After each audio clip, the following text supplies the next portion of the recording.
Is your Mac Mini stuck on a white screen and won't load? Most people think fixing it is so hard, but in many cases, it's an easy fix. This usually happens because of software glitches, startup issues, or hardware problems.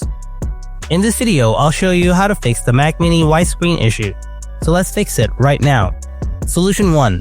Force restart. Press and hold the power button on the back of the Mac Mini. Wait for about 10 seconds until the device shuts off. After it shuts off, hold off, wait a few seconds again, and then simply press the power button again to restart. And then see whether it works or not. If not, then follow solution 2. Solution 2. Unplug everything. So now unplug all the USB devices, external drives or hubs of the Mac Mini from the power source. Wait 15-30 seconds, then plug them back in. And now try pressing the power button again. Solution 3. Boot into safe mode. Turn off your Mac. If you are unable to shut down due to some startup issues or phrasing issues, then press and hold the power button for around 10 seconds to power off. Then wait for another 10 seconds.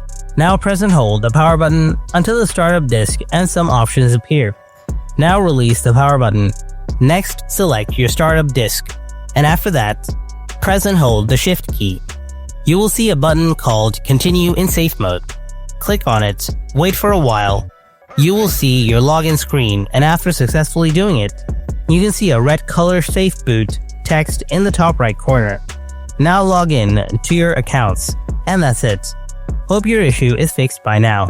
If you found this video helpful, then don't forget to hit that like button. Thanks for watching, I'll see you in the next video. Until then, stay tuned and take care.